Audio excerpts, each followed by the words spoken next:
it's time to take another deep dive into the history of the AEW Unrivaled action figure line. In this video, we'll be looking at Series 2 and 3 of AEW Unrivaled, both the main line and all of the rare exclusives. If you'd like to see more of this series, make sure you like this video, leave a comment, and subscribe. With that out of the way, let's take a look back at Series 2 and 3 of AEW Unrivaled. From Parts Unknown, I'm Mr. Hartgrave, and I want to start this section off with a clarification from the last video.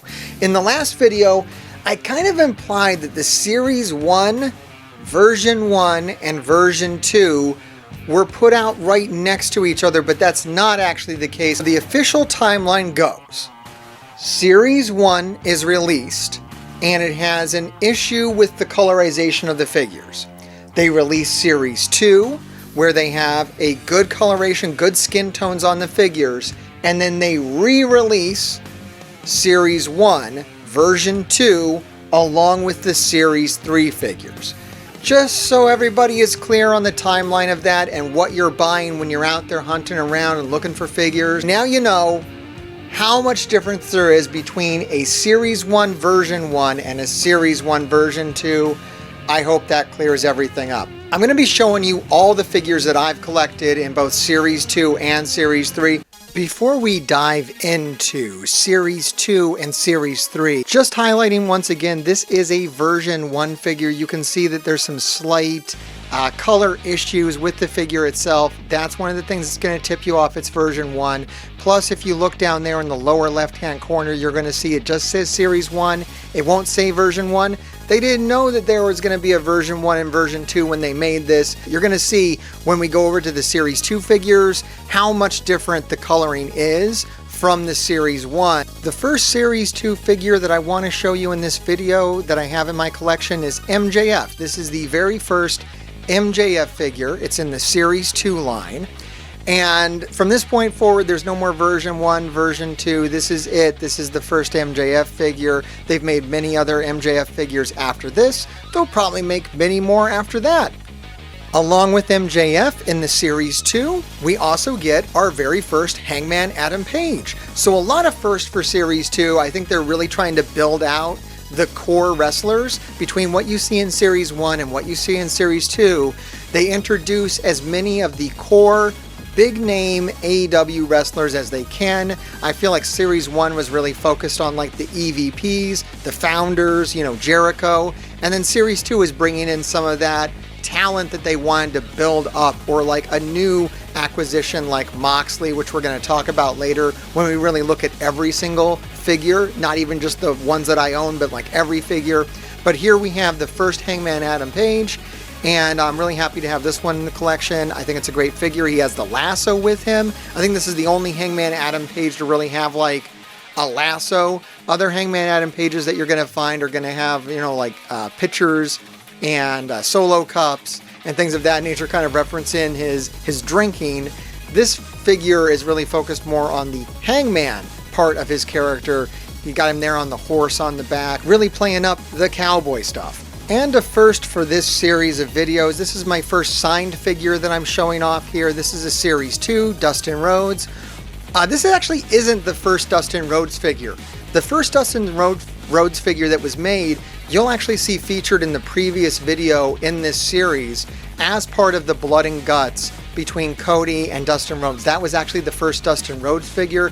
This is the first standalone Dustin Rhodes figure. Now, I did not collect this signature myself. This is something that he signed when he was at Pandora's Box here in New Jersey, but I bought it directly from the store owner so I can, verify its authenticity, which is always something you want to do when you're looking at picking up signatures, just kind of making sure it comes from a reputable source. If not, who knows what you're getting or who signed it. The wrestlers' signatures are all literally on the back of the box, so like anybody can kind of copy them, although the wrestlers do have like a particular way they sign a lot of these. It's actually pretty easy to get a hold of a signed figure if you're not intent on getting it in person, because at every AEW live event, they actually have a wealth of figures signed by the wrestlers available. I think they go for about $100 a piece. So that's usually what you're going to pay for a signed AEW figure.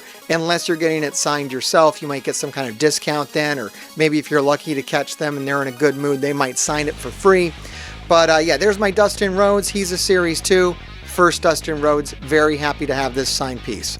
Getting into Series 3, it's good to mention at this time in AEW Unrivaled history, we start seeing these like exclusive Amazon packages. And this is, I think, maybe the only one that I've picked up. I typically do not like this packaging as much as the standard packaging or some of the special packaging. Like I showed, the Champion Cody is the kind of thing you want to display. This, I kind of hide this on my shelf. I kind of throw this in. I think this is an ugly box, but I picked this up very, very cheap on Amazon. You can get lucky on Amazon and pick these up for like a fraction of what they go for new. Typically when these come out, they sell out very quickly on Amazon. In fact, they recently had a Danhausen and Hook pack that basically sold out before it was ever released. But then you're going to see more of them pop up on Amazon. It's kind of an artificial scarcity. I actually got this for as low as $10, and that's why it's in my collection, because I don't know, guys, you let me know down in the comments if you think this thing looks cool. I think this thing looks like hot garbage. I do like the value of what's being presented here, though.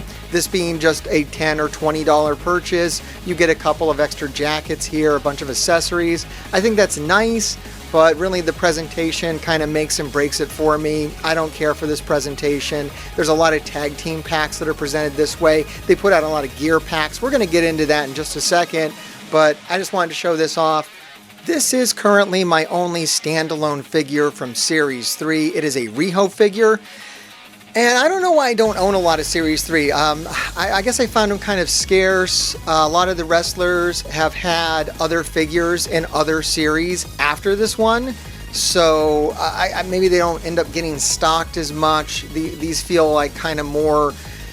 A lot of the figures in this series feel more like prototypes of kind of looks that they're going to get later on. The figures later on are kind of a little more deluxe when you're talking about the other figures in the line. This is one of the few Reho figures, and that's why I picked up this one specifically out of this series, because you don't see a lot of Reho figures. So so if you want a Reho figure, there's not a lot of other places to go other than Series 3. There's a couple of exclusives that are too big for me to put on the turntable and spin around, so I'm going to go ahead and just show you those here. The first one I want to show you, and I put this in another video. I picked this up at Pandora's Box in New Jersey. Definitely check out that Pandora's Box toy hunt if you have not already. And what this is the Jurassic Express 2-pack. I have the version where Luchasaurus is on Jungle Boy's shoulders, but of course they have the one where Jungle Boy is on Luchasaurus's shoulders, correctly. This is kind of, kind of a joke. Kind of a joke box. I enjoy this one. I don't think I'm much of like an obsessive collector to actually have both versions, but some people might be looking for that. Just so you know, there's two different versions. I don't know if one is necessarily more rare than the other. I just know this is the one that I prefer. So that's something to look for when you're out there toy hunting for AEW action figures. The other nice big rare figure I have here is Champion Cody. And this is some unique packaging. You don't see this used very often in the AEW toy line. I think this might have been kind of upgraded later on to what we're going to see in the Supreme figures that are going to come in later series.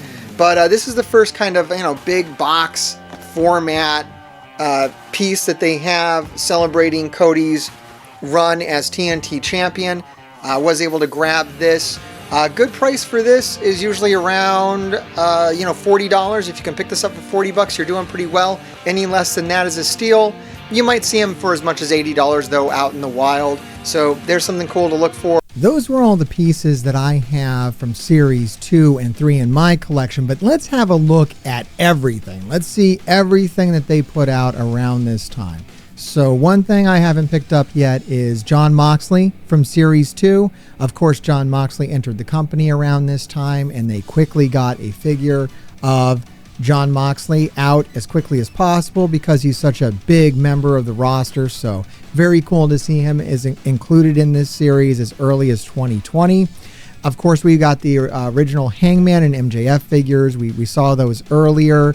And we also have the Lucha Brothers. Lucha Brothers, almost as important to AEW as the Young Bucks, in my opinion. I know the Young Bucks kind of helped founded the company. They're the EVPs. So that's why you see them included in Season 1, certainly. But, I mean, if there was space in Season 1 for like 2 more figures, maybe the Lucha Brothers would have seen their place in Series 1. But I'm really happy to see them included in Series 2. I actually have multiple sets of Lucha Brothers figures, but I do not have the Series 2 Lucha Brothers. I like this very traditional looks, the black and white looks. And then we see that Dustin Rhodes here. There's only 2 Chase figures in Series 2, and we're sticking with a 1 of 1,000, which is the MJF. He has a more decorated scarf. He's kind of bare bones as far as Chase figures go, but a very cool figure nonetheless, something I'd be very happy to have in my collection if I could pick it up at a decent price. Although these are normally going to go probably between like $200 and $300. You'd be lucky to pick one up for $100. But if we go down here, there's actually a 1 out of 500 Jon Moxley. Now, those are definitely going to be a little more on the expensive side. The 1 to 500. This is usually in like the $500, $600 range, especially for a wrestler as popular as Jon Moxley. And he's got some bottles there that he was probably using to, break over someone's head or his own head or a friend's head or an enemy. It doesn't matter. So there you have it. There's the Chase figures. Now we're kind of moving into Series 3. And as I was saying earlier, we start to see the introduction of these Amazon exclusive like action packs and gear packs. And now I think at this point they were trying to kind of sell kids on these, although it's really weird to sell kids on chairs wrapped in barbed wire and brooms wrapped in barbed wire and bats wrapped in barbed wire and painful things. And I don't know. They didn't really do that. They've kind of given up on this. I think they know their market now is like man babies like myself and probably like you, like not really kids. So these gear packs, I don't think these really appeal to collectors. I don't know, maybe I'm wrong, but I just find the packaging to be really unappealing. And speaking of unappealing packaging, here's some more of it, guys. I don't know. I've seen these for low prices and I've passed on them time and time again because they just don't look good on a shelf.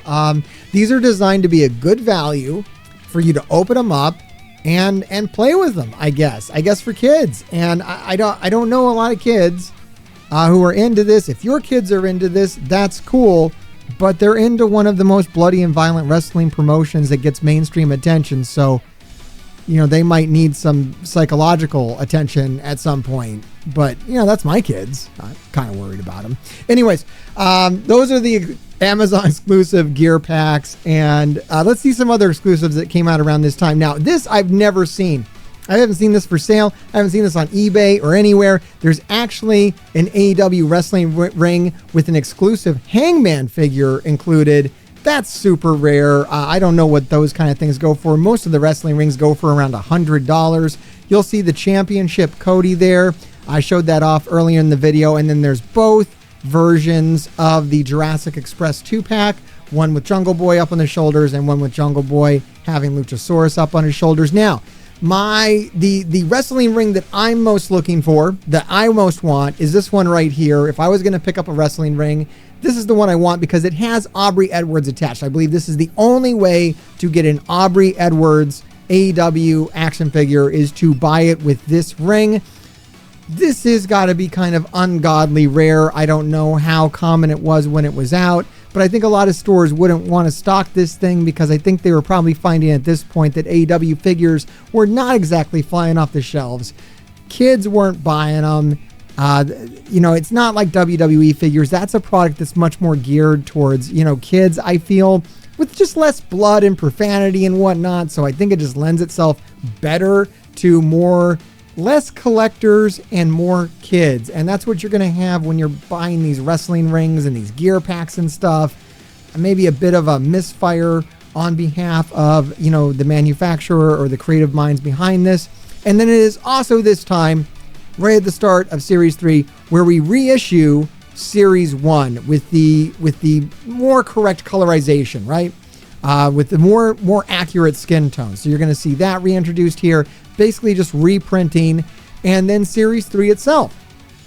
Starting off with Pac, which is a great addition. Like, wow, man, they really, Pac was a big part of AEW before it was even on TV, just like the first pay-per-view events.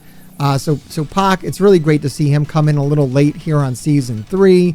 And then, like I was saying, one of the only Reho figures, I added that one to my collection. You got your first Orange Cassidy. You got your first Darby Allin. And now we actually have our second figures, and that was the Young Bucks.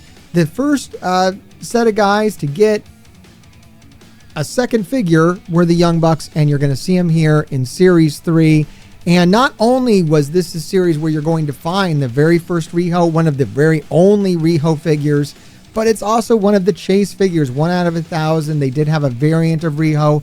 This variant, once again, very much like the, not really much different than the original figure, but it is out there. And then a very rare Chase, 1 out of 500 Darby Allin figure. I really like this with half the body painted up there with like the words all written all over him. This is a really cool figure. I'd be really interested to pick that up. And that brings us to the end of Series 2 and Series 3. Definitely let me know what you thought about this down in the comments below. Let me know if you want to check out Series 4 with me and Grave Diggers.